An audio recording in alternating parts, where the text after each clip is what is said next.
My grandfather was a Christian pastor in Germany. He always said he was born on the wrong side of the ocean at the wrong time of history. He was drafted into the German army along with every able-bodied person right as the Second World War began in 1939, and immediately placed on a frontline unit, Unit 699, that was placed in the heart of Russia and moving through the Ukraine and into Russia in the southern flank. They were heading for the city of Baku, for their goal was to basically capture the oil reserves of the Russian armies and the Russian government. And being on a bridge-building unit right at the front lines, often behind enemy lines, there were huge amounts of casualties and a lot of heartache. One day, his commanding officer towards the end of the war called him into his office, his makeshift office, and asked him a very direct question. He said, "Herr Hasel, do you believe that Germany is going to win this war?" And the question was kind of a catch-22, because if you're a patriotic soldier, you're going to say, of course we're going to win this war.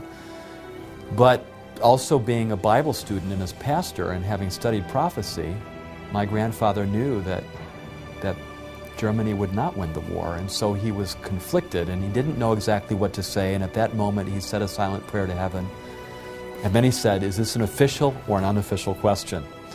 And they had kind of an unwritten code within their unit that when they had their hats off, they could speak on an unofficial capacity. And so the commanding officer stopped for a moment and then he said, "Okay, it's unofficial." And he took off his hat and placed it on his desk, and my grandfather did the same. And he pulled out a Bible from his pocket, opened it up to Daniel chapter 2, and began to tell the story of Nebuchadnezzar's dream. And he said, "I don't believe that Hitler is correct. His empire cannot last 1,000 years as he's promising the German people. This war has to fail because of biblical prophecy and how everything has been fulfilled in the past." Nearly 2,500 years ago, King Nebuchadnezzar, the king of Babylon, had a dream. Now, it's been said that this dream revealed the history of earth from that time until today. Now, is this actually true? In order to find out, we need to go back to the book of Daniel. Daniel was taken captive about 605 BC. According to the book, he was taken captive right about the beginning of the reign of King Nebuchadnezzar II, who established the resurgence of Babylon as a very strong power in the ancient Near East. He took a number of princes from the city of Jerusalem captive, one of whom was Daniel. Well, it was not unusual that conquerors, kings who conquer the land, would take from royal families and nobility young people and take them with them to their own country. And it was mainly done for two reasons. One reason is that these young people will be educated in Babylon, and they would accept not only language of Babylonians, but they would accept culture and religion and everything from Babylon. They would take the cream of the crop, the intelligentsia, the royalty. They would take the artisans, the writers, the physicians, so that their land was developed at a high level, but they would leave some of the people in the land and allow a local person to rule. That's exactly what happened with the time of Daniel. Daniel and his friends were taken from Jerusalem to Babylonia. We find Daniel captive in Babylon. Now, Daniel chapter 1 tells us why he's there. Okay? Nebuchadnezzar had gone to Jerusalem in 3 separate raids. The first one was in 605 BC. Then there was another one around 598 BC and another one around 586 BC. Each time the penalty against the people of Jerusalem was a little bit more severe. It may have been in that initial attack in 605 when Daniel and his friends, princes of the kingdom, were taken into captivity with the idea of training them and making them sympathetic supporters of the Babylonian crown. This piece chronicles events from 605 to 594 BC, including Nebuchadnezzar's campaign into Palestine and the first capture of Jerusalem. Daniel was probably brought back to Babylon on the first raid by Nebuchadnezzar. He comes to Babylon and he is enrolled in the schools of the Babylonians. He's given a Babylonian name, he's fed Babylonian food. He is enrolled in their schools in a kind of Babylonian brainwashing.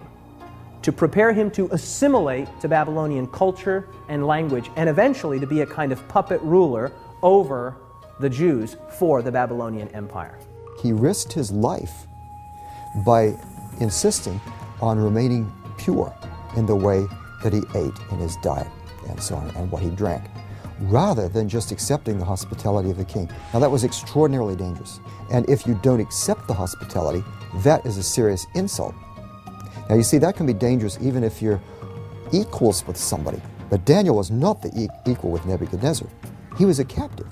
He was being treated with a massive blessing and compliment from the king, the great king who had conquered all these other kingdoms, and yet he refused his hospitality. This was very dangerous, but God blessed him. He got through that, and he became much wiser than all of the other wise men. One of the most fascinating stories in the Bible is the story of Nebuchadnezzar in Daniel chapter 2.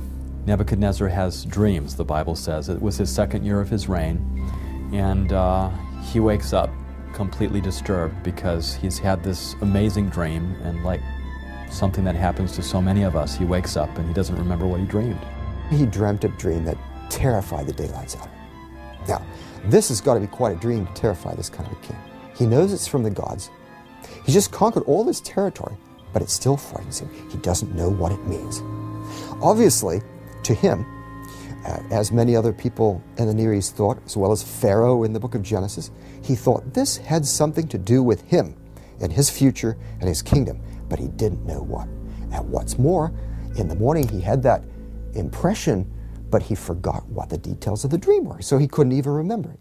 It's fascinating. When you look at archaeological evidence, tablets that have been dug up from 6th century Babylon, we find that dreams were a common part of Babylonian existence, particularly among the priestly class, among the elite class. There was a whole school of how to deal with dreams. They had books on how to interpret and define dreams. So that description of the king having a dream and having someone come in to interpret it fits right in with the 6th century context. The greatest attested genre of Babylonian literature that we have is divination literature, omens like that. In other words, what I'm saying is that if you took all of the Babylonian written materials that we have and you put them all together in a library, the biggest section would be this one. Babylon is steeped in religious meaning, connotations, overtones, undertones, and that's the world that Daniel lived in, and this is the context in which Nebuchadnezzar had this dream. He was filled, his life was filled with symbolism, and so for him to have received a dream that was so symbolic would have really meant something significant to him. He would have realized this is more than just a strange dream. It has meaning.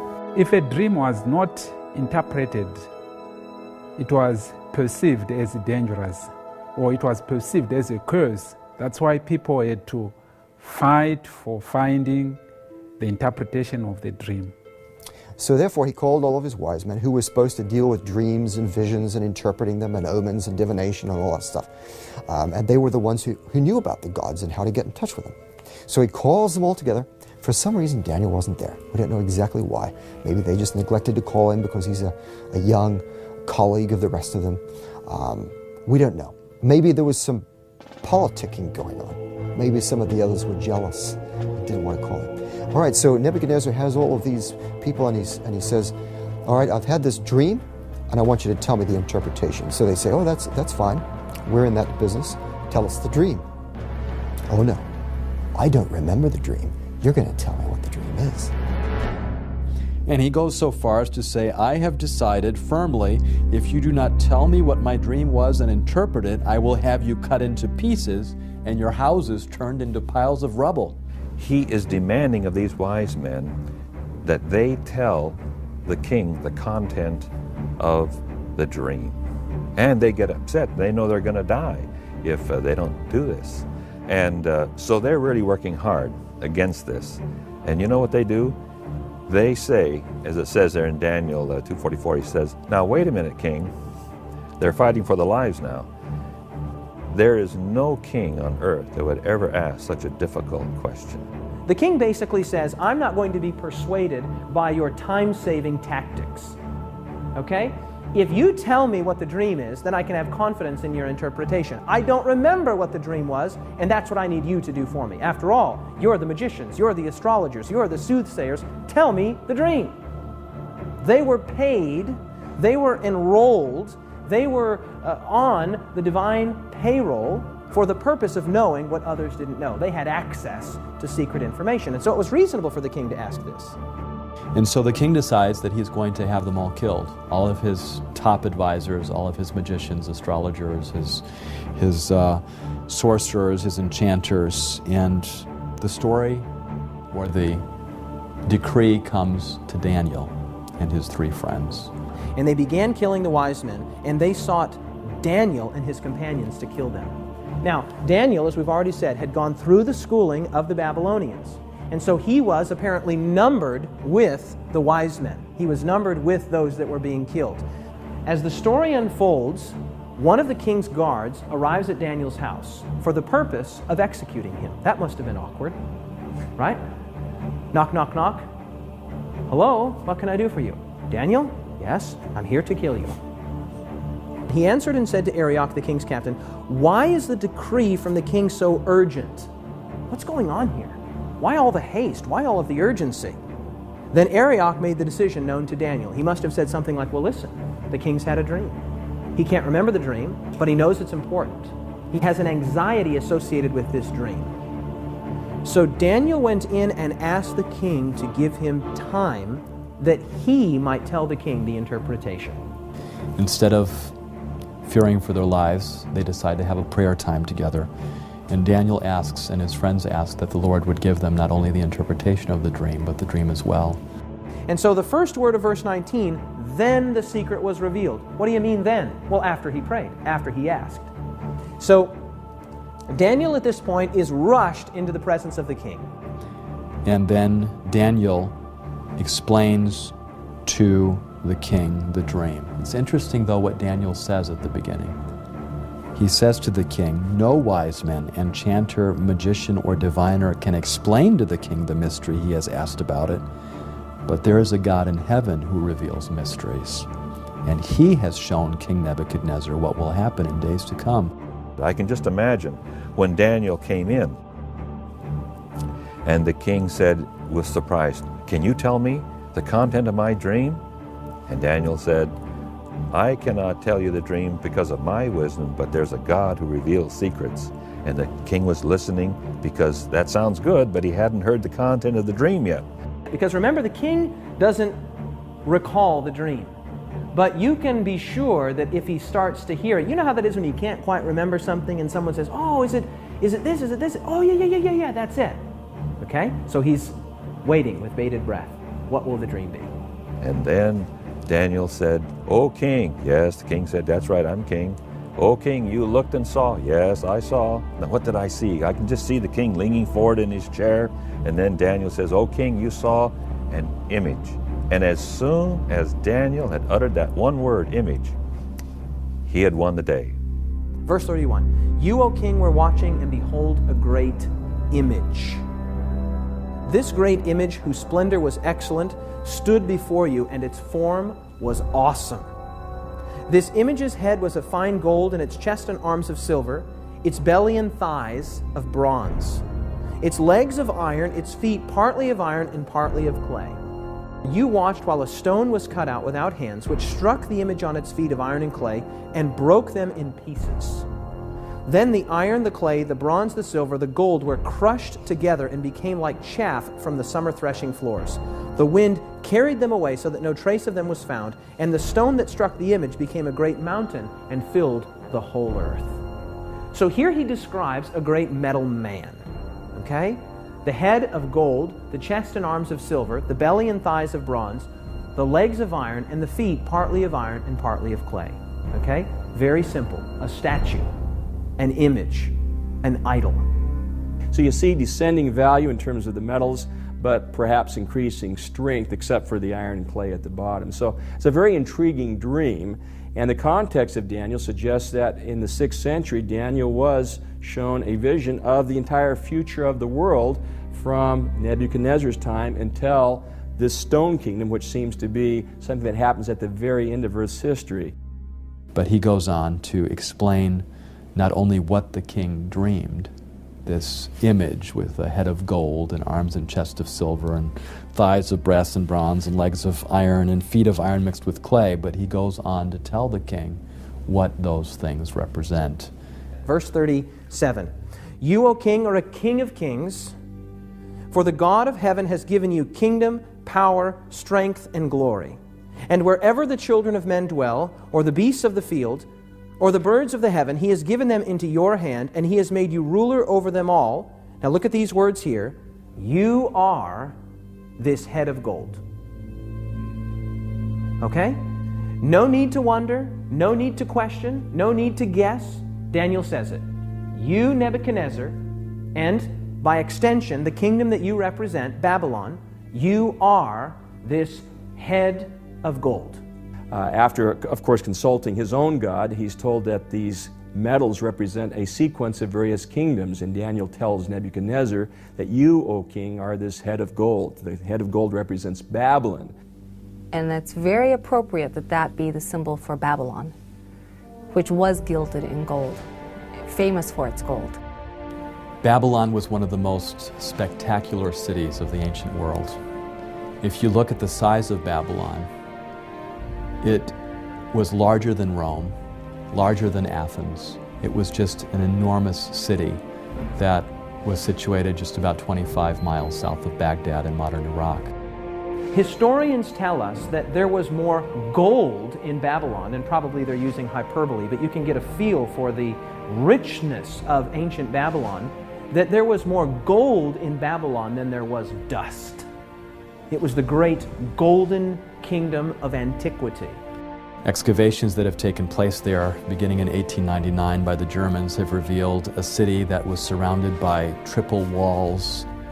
The walls of Babylon consisted of actually two systems of walls. And they surrounded the city, and these two systems, each one consisted of 3 separate walls. So you had a total of 6 walls surrounding the whole city. It was massive. This brick is actually a brick from the walls of Babylon. Every brick made during the reign of Nebuchadnezzar was stamped with his name in it. There were over 200 pagan temples.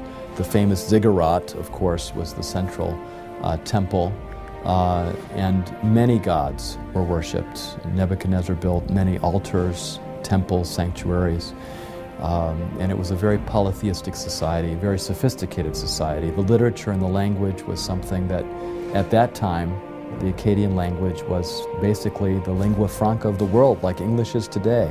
Anyone doing commerce, anyone doing any kind of diplomatic relations would be communicating in that language. And so the Babylonian Empire not only spread, but it was very influential as well. Nebuchadnezzar didn't like the idea that he was only the head of gold. He wanted to be the whole thing.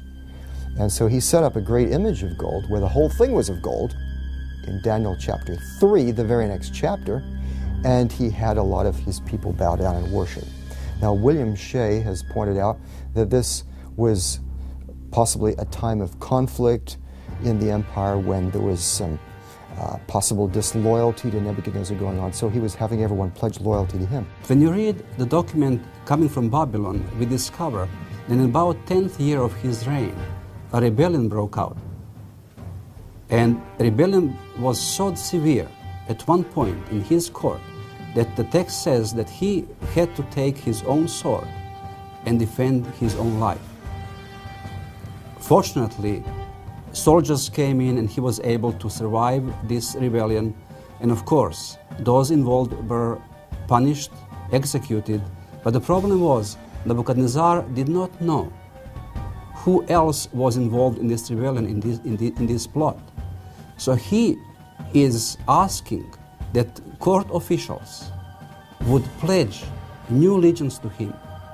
And he is bringing the people into the Babylon just to make sure that they understand that they have to be obedient to him, they have to accept him as sovereign king and ruler. Now this comes very, very close to the events of chapter 3, where we do have the statue he built and people who were there were supposed to bow down and pay respect. We have a list on the tablet mentioning about 100 names of the people who were invited to Babylon to pledge these new allegiance. And among these names, there are 3 names which are very similar to those 3 young men that we read in the Bible, in the book of Daniel chapter 3, they did not bow down. Shadrach, Meshach, and Abednego. Shadrach, Meshach, and Abednego were nobility. They were friends of Daniel. They were part of the upper elite society of Jerusalem, and all 3 of them with Daniel were taken as captives to be trained in Nebuchadnezzar's court. Those who don't bow down, which are the friends of Daniel, he has them thrown into a fiery furnace and heated up very hot. It's like a brick kiln. And just nobody could survive anywhere near it. In fact, the people that threw them in were killed. But the fact that the whole image is of gold really shows that Nebuchadnezzar is rebelling against the vision of Daniel chapter 2. He's not accepting that God is just allowing him to be the head of gold. He wants to be the whole thing and go to the end and reign forever. And so he has some hard lessons to learn. Because in Nebuchadnezzar's mind, Babylon is not a temporary kingdom. Babylon is the apex of all kingdoms. It is the unending kingdom. And so Daniel says to Nebuchadnezzar, you are this head of gold. Nebuchadnezzar must have loved that. But he didn't love what came next. Take a look at verse 39. But after you shall arise another kingdom, inferior to yours, then a third kingdom of bronze, which shall bear rule over all the earth. Nebuchadnezzar was listening to that and probably didn't like it, but he heard in Daniel chapter 2, 39, that after you, that's after you, Nebuchadnezzar, after the Babylonian kingdom, another kingdom will come. Now, I'm sure that Nebuchadnezzar did not like those 2 words there, after you. But Daniel says, after you, another kingdom will arise, and then a third kingdom of bronze. So now you get a feel for what the interpretation of the dream is. The gold represents Babylon. After that, the silver represents another kingdom, and then a third kingdom of bronze, and then that critical phrase there, which shall bear rule over all the earth. Now, here's a critical thing to understand. That phrase, which shall bear rule over all the earth, lets you know that these are not mere regional or tribal powers. These are world-ruling entities, world-ruling powers.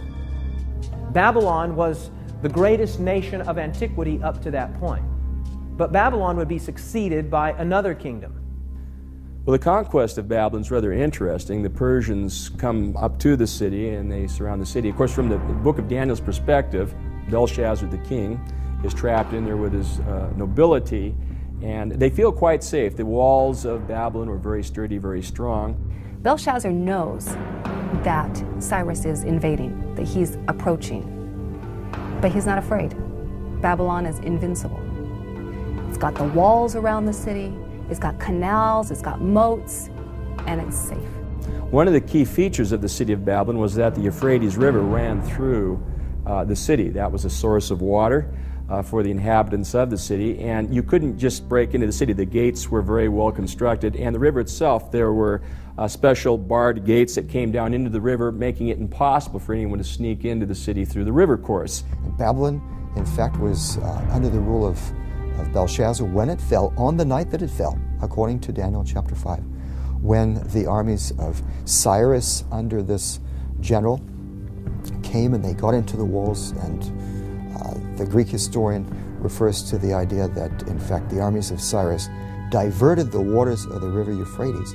The Persians were able to divert the water by building a canal upstream and diverting the course of the river so that the water level going through the city actually dropped very low, and the Persian soldiers were able to slip underneath the water gate into the city itself, while the guards and other people of Babylon apparently were partying at Belshazzar's last party, and they were able to go in and take over the city that way. Once you break into the city, open up the rest of the gates, and the Persian army can race in and take over.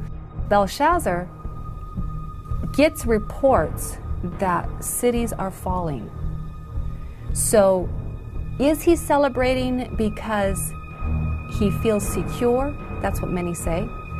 Is he celebrating to drown out the fact that he knows the empire is about to fall? That's what some say. In any case, he's feasting, and he brings out the beautiful goblets and vessels that were in storage from the Israelites' sanctuary, from Solomon's temple. And they're feasting. And they get very drunk, and then they see this writing on the wall. Belshazzar is terrified of what's going on, of what he sees, and he calls for Daniel. And Daniel interprets this for him. It is a matter of time, a matter of hours before the empire is about to fall.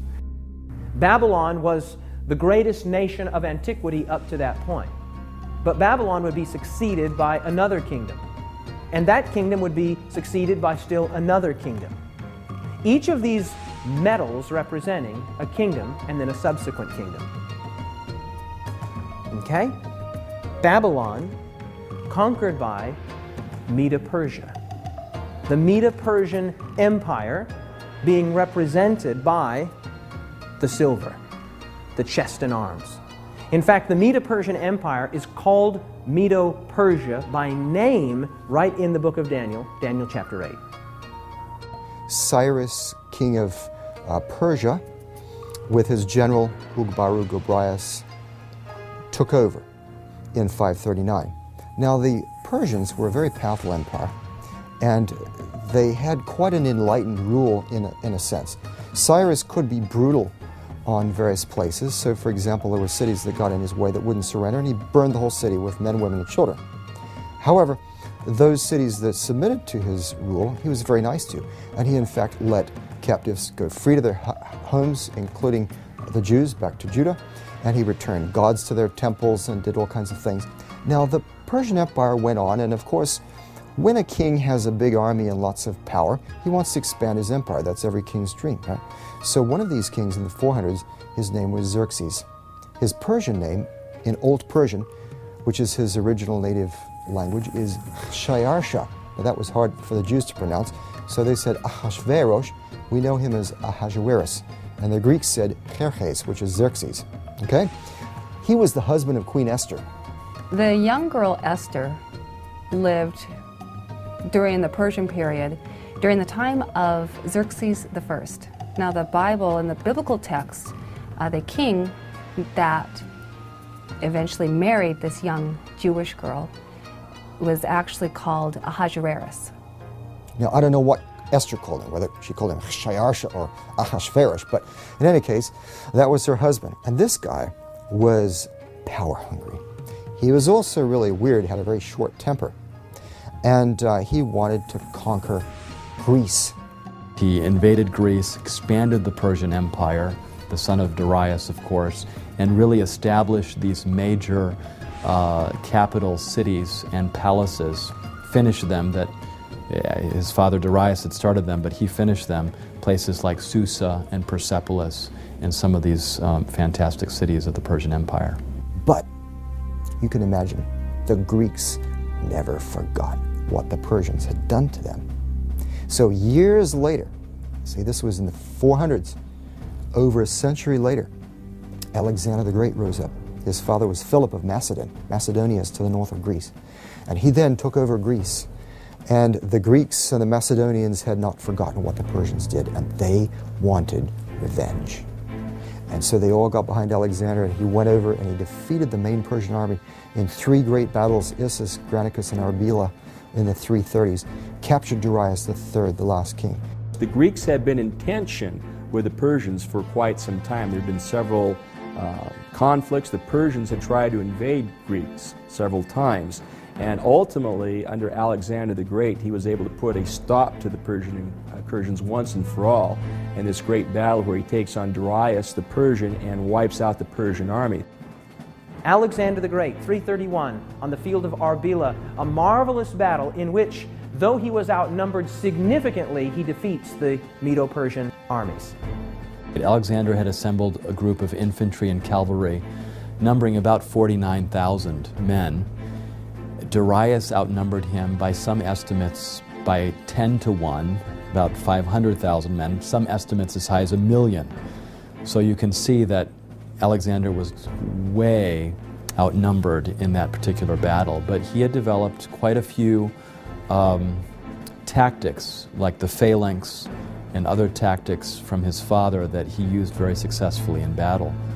And at one point in the battle, it got so intense that Darius just turned his horse around and fled, which was a signal for his entire army to do the same. And Alexander basically won battles several times that way, with Darius fleeing.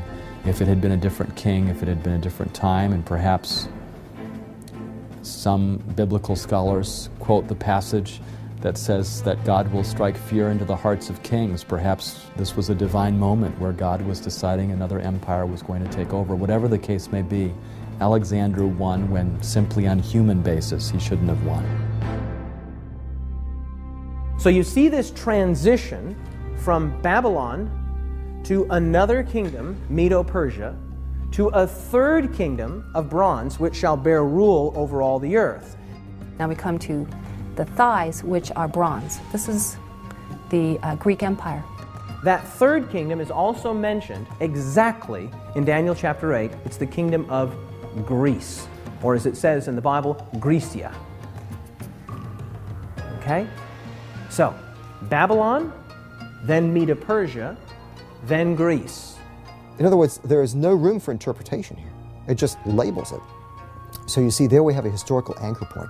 We know that Daniel is using these symbols, whether different kinds of metals, parts of a big image, or different animals, to refer to a succession of empires which come up and which particularly dominate the Middle East and the territory of God's people.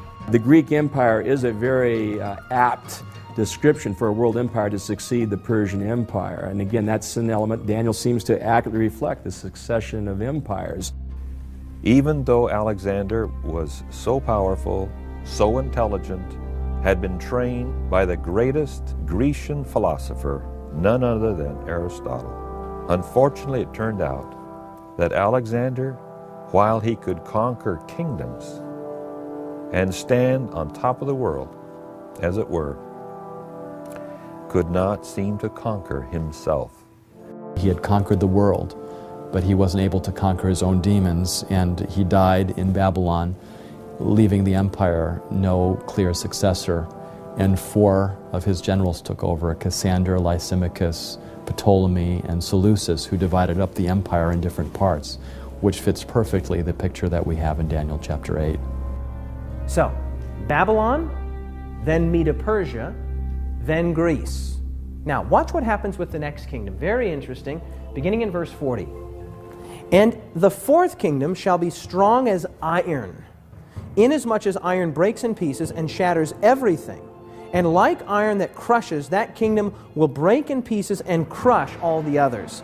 He devotes more time to this fourth kingdom than any of the other kingdoms. Okay?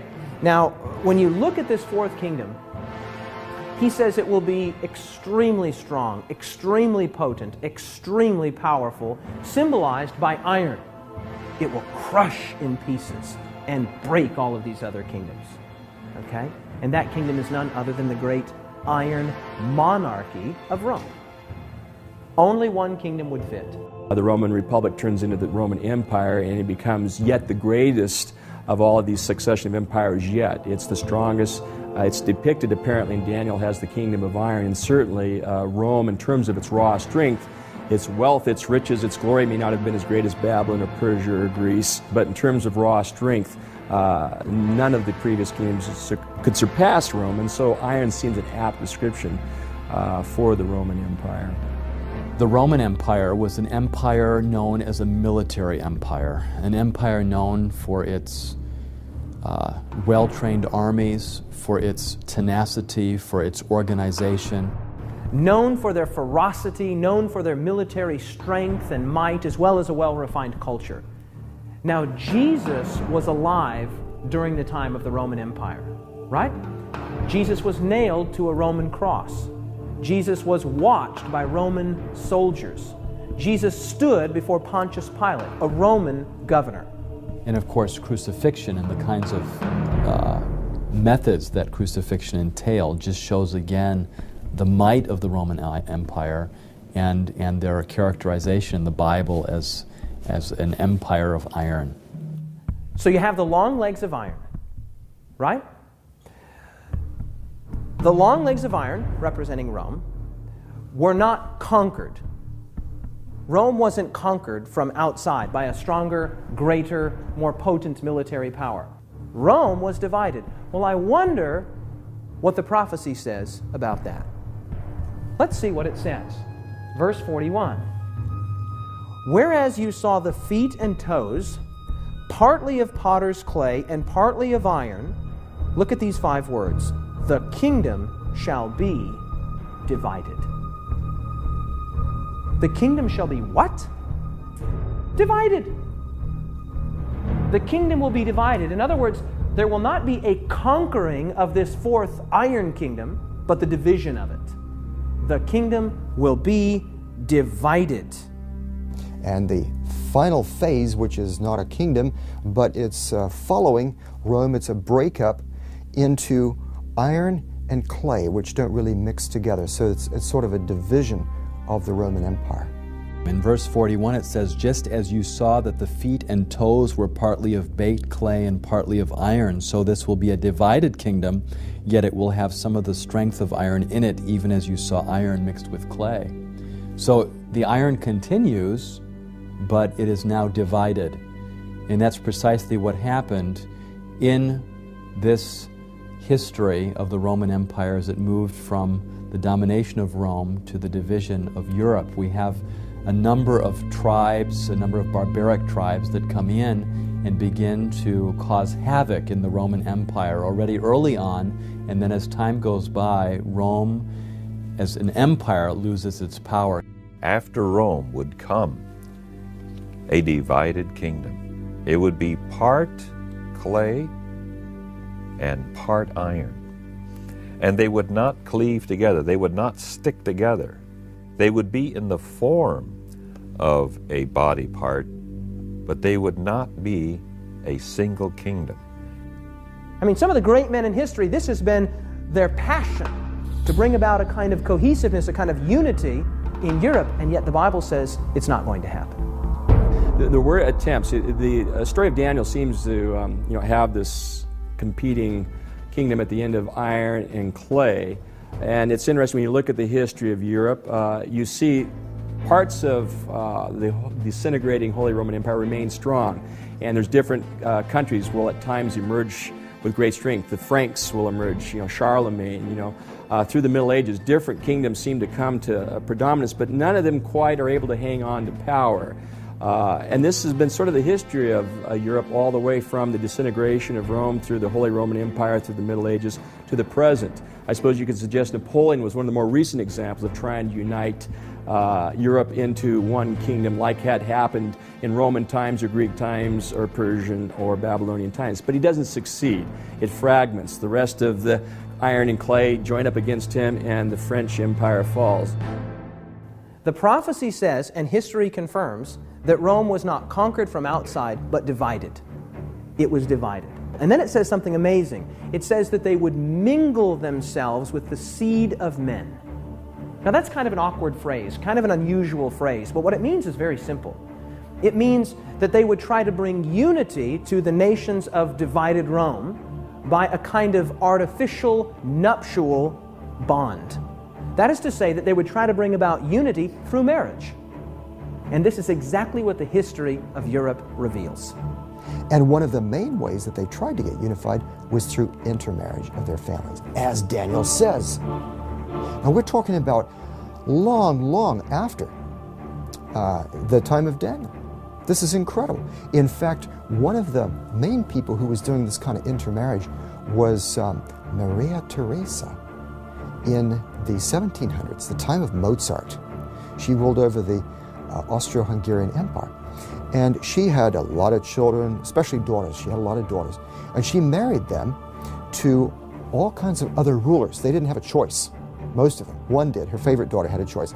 So she gained power by having it all in the family, you see. And that's the way they tried to control Europe. The Duke of this country would marry the Duchess of that country. The King of this country would marry the Queen of that country. The Prince of this country would marry the Princess of this country, all the while trying to bring about an artificial unity, thinking that family ties and family bonds would bind the nations of divided Rome together in such a way that they would once again be unified. Now, as if that's not amazing enough, the text says that it wouldn't work, that it wouldn't cleave or adhere together. Even though they attempted to have unity through intermarriage, it did not work because the prophecy is sure. These countries will not cleave together, no matter what humans might try. The critic says, too accurate, too precise, must have been written after the division of Rome sometime. Okay? Everybody agrees Daniel is accurate. So the question is, was it written before, with the traditional authorship, 500 to 600 years before the time of Jesus, or was it written sometime after the division of Rome, 500 to 600 years after the time of Jesus? That's the question. From the standpoint of an archaeologist, I would say that we have a lot of new evidence in the last several years that supports the historicity and the accuracy of the book of Daniel. How do we know then that the book of Daniel was in fact written before the events that it describes? Well, one of the pieces of evidence that confirms that is the discovery of the Dead Sea Scrolls in 1947. In those scrolls, which was basically this religious community's library, was found every book from the Old Testament, at least portions of every book from the Old Testament, except the book of Esther. Wait a minute. If portions of every book except the book of Esther were found, what book was found there? Daniel. The Dead Sea Scrolls already have the book of Daniel as a canonical book of Scripture, belonging to the collection of Scripture. And if the book of Daniel was just only produced in the 2nd century, about 165, how would you find so soon after that this book of Daniel included in canonical Scripture? It just doesn't make sense. Now think this through with me. Even secular archaeologists, secular scholars date the Dead Sea Scrolls to 250 to 50 BC. That is to say, somewhere between 250 years before the time of Christ and 50 years before the time of Christ. You tracking with me? Now, if we have the book of Daniel some 200 years or 250 or 150 years before the time of Jesus, then guess what? We have a very good indicator that the traditional date of authorship that is attributed to the book of Daniel, namely 500, 600 BC, is the correct one. So rather than seeing it as a late work that is full of errors, that are not historical or not trustworthy, I think we can say the opposite, that we have enough evidence to favor 6th century dating for the book and the accuracy of the material that's found there. Now watch what happens next in the dream. Verse 34, you watched while a stone was cut out without hands, which struck the image on its feet of iron and clay and broke them in pieces. Then the iron, the clay, the bronze, the silver, the gold were crushed together and became like chaff from the summer threshing floors. The wind carried them away so that no trace of them was found, and the stone that struck the image became a great mountain and filled the whole earth. Nebuchadnezzar believed that God lived in mountains. So God is using his understanding, and he is choosing that the rock is taken from the mountain and sent to destroy the statue. So Nebuchadnezzar would know from the beginning that it is not that other kingdom will come to destroy the kingdoms of the world, but it will be something that comes from God. In this particular context in Daniel, It is precisely a rock being cut without hands. In other words, not something that humans are doing, but something divine that is happening that will establish a kingdom that will last forever, that will take the place of all these other earthly kingdoms. Let's consider who the rock is and what that mountain is that fills the earth. In 1 Corinthians 10:4, we're told that the rock that followed them in the wilderness was Christ. Very interesting. And then in Deuteronomy 33:3 and 4, God calls himself the rock. He sees coming out of from his peripheral, this stone flies through the air and it hits the image, shatters the image. This is Christ. This is the coming of Christ. And then he said, this represents the kingdom of God, which is coming to human history, to intervene, to take over from all of these kingdoms of the world. And then this becomes a great kingdom that fills the whole world, and he reigns forever and ever. Remember with me that the book of Daniel was written some 500 years before the time of Jesus. Okay? 500 years before the time of Jesus. Staggering. I mean, you couldn't tell me what's going to happen in the next 5 minutes, much less the next 5 centuries. Daniel's writing in the time of Babylon, and he foretells, really, if you divide the prophecy up into 7 sections, he really foretells 7 things. Okay? He said there would be Babylon and there was Babylon, that's 1. The prophecy says there would be Medo-Persia and there was Medo-Persia, that's 2. The prophecy says there would be Greece and there was Greece, and that's 3. The prophecy says there would be Rome and there was Rome, and that's 4. It says that Rome would be divided, and Rome was divided, that's 5. It says that Rome would continue to be divided despite overtures, both political and marital, to bring a unity, and it is still divided to this day. That's 6. The only thing left to be fulfilled in this prophecy is that stone hitting the image and God establishing his own kingdom, which will never be destroyed. The commanding officer stopped for a moment, and then he said, okay, it's unofficial. And he took off his hat and placed it on his desk, and my grandfather did the same. And he pulled out a Bible from his pocket, opened it up to Daniel chapter 2, and began to tell the story of Nebuchadnezzar's dream. The image with a head of gold and arms and chest of silver and thighs of bronze and legs of iron and feet of iron mixed with clay, and went through the world empires that those represented: Babylon, Medo-Persia, Greece, and Rome. And he said, we're now living down in the period of the disintegration of the Roman Empire after Rome fell, and this is Europe today, and this feet of iron mixed with clay, and just as iron does not mix with clay, that's the time period that we're living in. And so I don't believe that Hitler is correct. His empire cannot last 1,000 years as he's promising the German people. This war has to fail because of biblical prophecy and how everything has been fulfilled in the past. His commanding officer was very thoughtful when the Bible study was over, and then he said, could I see your Bible?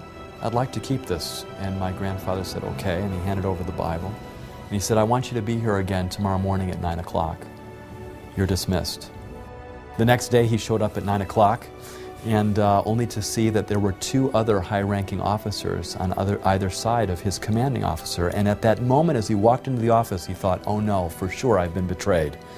But then his commanding officer took off his hat, told the other 2 officers what their arrangement was, and that everything that would be spoken would be not repeated again, and handed back my grandfather his Bible. And my grandfather opened it up to Daniel 2, as he was told that he would have to tell that Bible study all over again. And so that's what he did. He went through the Bible study, went through each of those medals on that image, and as he went through those medals, he talked about the dates. And every time he mentioned an empire like Babylon and the dates of 605 to 539, he noticed some communication going between his officer and the other 2 officers, kind of imperceptible, but there. And he continued the Bible study and came to the end and said, we are now living in the time period of the feet of iron mixed with clay, and they do not cleave to one another, and for that reason, we will not have a unified European or world empire that's going to last 1,000 years. Hitler's Third Reich cannot last 1,000 years. And as he delivered that message, there was silence in the room. He was dismissed again, and as he was leaving, the commanding officer said, oh, by the way, I should introduce you to the other 2 gentlemen here. And he said, this is a captain, and prior to his time here in the German army, and his drafting into the German army, he was a professor of history. And then he was introduced to the other gentleman, too, who had been a professor of history as well in his civilian days, just before the war. He says, both of these men have corroborated all the dates that you provided in the sequence and the history that you've provided here. Thank you very much. Several months later, in May of 1945, the war ended. And as they were now faced with the whole issue of retreating and going back to Germany, what had taken them months and years to accomplish, the big question was how are they going to make it? But unknown to my grandfather and to the rest of the unit, this commanding officer, having been convinced several months earlier, had rationed every ounce of gasoline, every bit of food possible, because he knew that this war would end soon, based on that Bible study, and that they would have to retreat. You know, as he told me that story later, he said, and there's been a book published now on this story called 1,000 Shall Fall, of the original 1,200 men that were in his unit, only 7 survived, which was remarkable when you think about it, because my grandfather was had a strong conviction not to bear arms, and he carried a wooden pistol with him that he had carved while he was in France at the first part of the war, that he carried with him for the rest of the war, and nobody ever knew that, but he wasn't armed the entire time. And my grandfather often said afterwards that he believed that God had really been with him, that he had been protected, and that it was for moments like those when he was able to bear testimony of God's Word and biblical prophecy that had made all the difference for him and for his family and for his life. Before I was exposed to prophecy, Daniel 2, as well as Daniel 7, and other prophecies in Daniel, I was completely disinterested in religion, had no interest. I had no awareness of religion. And so seeing that prophecy played an enormous and determinative role in my personal conversion to Christ and in my present confidence in the Bible. There are 2 things in my mind that make the Bible itself a very relevant and a very real book to me today. The one thing is prophecy, that you can see fulfilled over the history of time. The other is, as we do more and more excavations as archaeologists, and we're finding these ancient cities and these ancient civilizations that the Bible talks about, whether it's Babylon or Medo-Persia or Rome or Greece, whatever it is, we're able to tangibly touch the past. We're able to see it in a 3-dimensional way. And the Bible just comes to life in a way that is very powerful. So this detail just gives you the idea that, in fact, there was some great mind behind this who can read the future. Isaiah chapter 46, verse 9, I am God, and there is no other. I am God, he says, and there is none like me. And then he gives us the evidence. What was the evidence that God advanced that he was God? Declaring from ancient times the things that are not yet done. Prophecy.